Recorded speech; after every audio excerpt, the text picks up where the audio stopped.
자, 여러분 그냥 이 이야기를 전해 드릴 때 저게 이재명 대표 측근이었다고 생각을 해보면 윤석열이 어떻게 했을지를 생각을 한번 해보세요.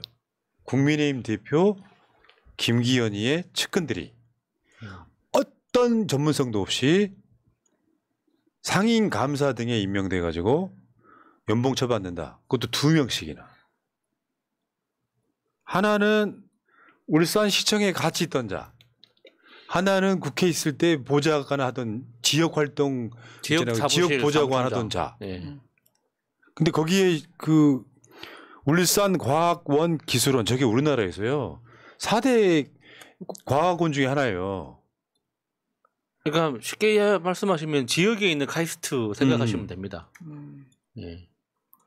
근데 문제는 이게 이제 한번 봐봐요. 그 중에 한 명이 저 이광우인데, 그러니까 이것부터 먼저 보여주시고, 이게 유니스트라고 그건 울산과학기술원인데 지금 상임 감사직 또 다른 측근의 면접 최고점 줬다가 선임 일단 하나가 무산이 됐어요. 한 사람이 서모 씨가.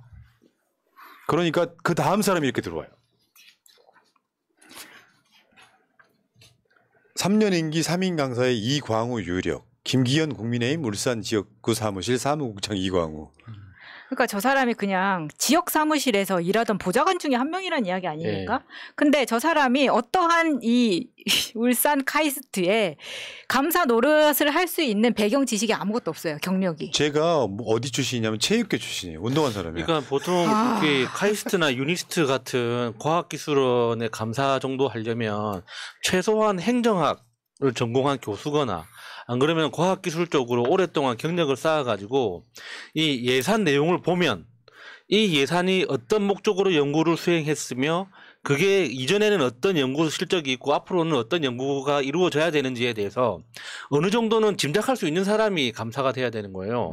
그래야지 그 전체 예산에 대해서 이해를 하고 평가를 하죠. 근데 과학기술에 대해서 아무것도 모르는 사람이 저런 식으로 평가를 받았다는 것 자체가 굉장히 비상식적인 겁니다.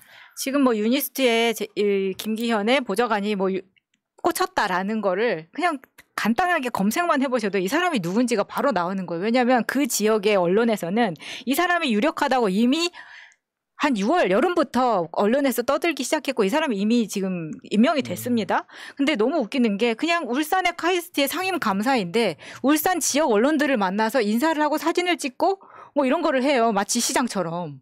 이런 자리인지 몰랐거든요. 이 사람은 그러면 그 다음 행보도 정해져 있다고 보이는 거죠. 그러니까 이게 그 감사가 연봉 그 언론에는 연봉 1억이라고 되어 있지만 정확하게는 연봉이 1억 5,600이에요.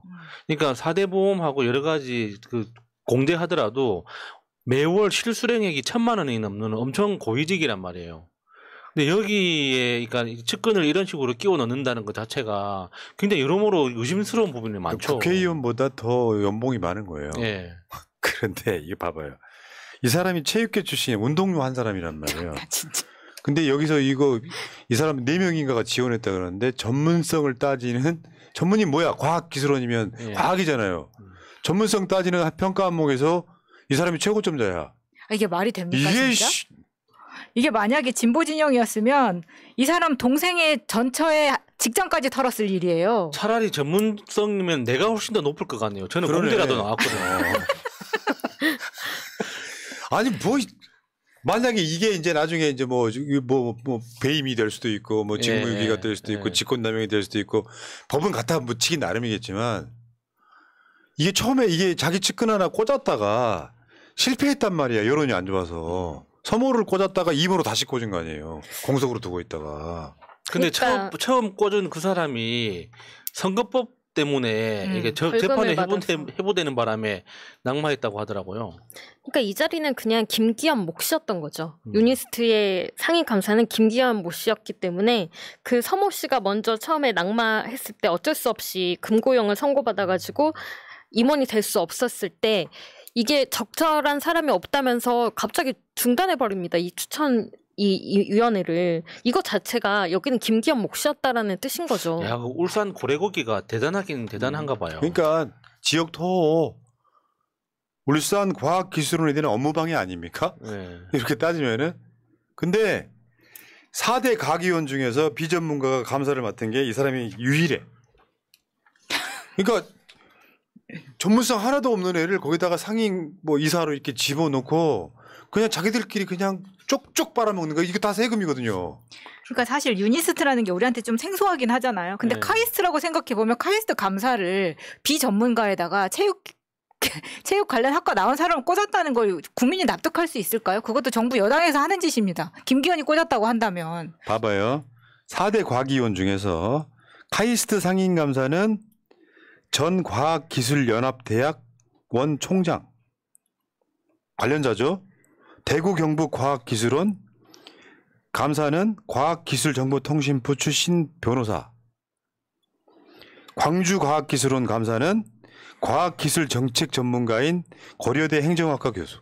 그런데 울산과학기술원은 체육계 지역사무실 체육계 출신 이광우. 예. 야, 훌륭하다 진짜. 이래도 이거 심판 안 한단 말이야? 이것을 이재명 대표 측근이라고 생각을 한번 해보세요. 진작 압수수색 한 50번 했지. 그렇죠. 이거는 울산과학기술원까지 탈탈 털었을 일입니다. 털 때가 또 있습니다. 그 김기현 울산시장 할 때 비서실장했던 박기성 씨라는 사람은 한국교통방송 울산본부 사장에 임명됐어요. 김기현이 추천했습니다. 야, 이게 그 윤석열이 말하는 카르텔 아닙니까? 끼리끼리 다 저 해먹는 이권 거? 과학계 이권 카르텔은 이런 거죠. 네. R&D 예산을 이럴 것 때문에 삭감을 한 그러네, 겁니까 진짜 지금? 그러네. 그러니까. 이권 가르텔이네 진짜. 김기현 의원실만 들어가면 어쨌든 자리 하나씩은 보장해주는 그런 네. 겁니까? 자, 그리고 하나 더 있어요. 민주당이라면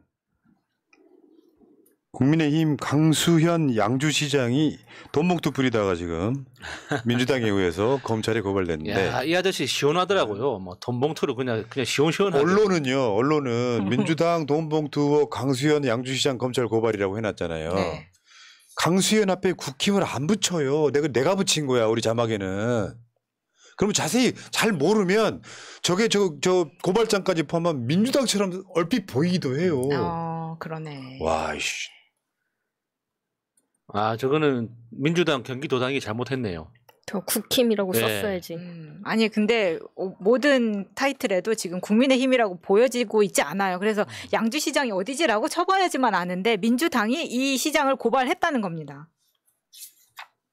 그러니까 양주시 의회 8명 의회가 4명이 국민의힘이고 4명이 민주당이라고 하는데 이게 해외 출장을 가는 길에 그러니까 그 시의원 8명이 출장을 가는데 이게 수행이 8명이 붙었더라고요. 보통 그래요? 저도 그거 보고 좀 이상했습니다. 보통 한 4명 정도면 될 텐데 8명이나 갈 일이 있나. 하여튼 결국에 8명이 갔다는데 저 총 16명이죠. 아휴. 16명한테 이제 양주시장이 돈봉투를 하나씩 꽂아줬다는 거 아닙니까? 야. 달러로 솔직히 바꿔가지고. 부럽긴 한데요. 네. 부럽긴 한데 나 같으면 그렇게 안 하죠. 뭐냐면 마음속은 부러운데 그게 내가 그 정도 실행할 정도의 내 양심을 갖고 사는 거야. 문제는 솔직히 말해보면 이것도 카르텔이지 사실은. 기득권 카르텔. 돈봉투 줄 수 있죠.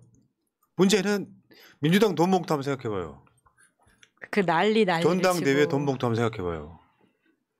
이게 대의원들을 돈으로 매수한 사건이 아니고요. 캠프에 있는 국회의원들끼리 서로 돈 이렇게 대충 걷어가지고 그거 이제 그 선거운동에 쓰라는 비용을 준 거란 말이에요. 다 합쳐봐 1억도 안 돼요. 이거는 지금 민주당을 어마어마하게 흔들어 놨었잖아요. 지금 송영길 대표 검찰청 앞에 가서 지금 아예 그냥 농성하고 있잖아요. 이게 만약에 민주당 소속이었다면 어떻게 했겠냐고. 아침에 그 구속영장 기각되던 날 오마이뉴스 나가서 송영길 대표가 새벽까지 방송하다가 들어와서 한 2시간 자고 강아지 산책시키려고 나갔더니 검찰 수사관이 들이닥쳐. 가져갈 것도 없는데. 그럼 압색을 해. 어떻게 할 거냐고 이게. 법의 가장 기본이 뭐냐면 공정입니다.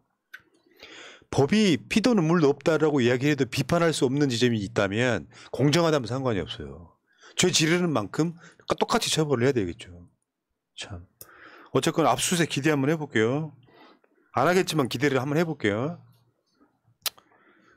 자, 박성필님 민주과에 오신 것을 환영합니다.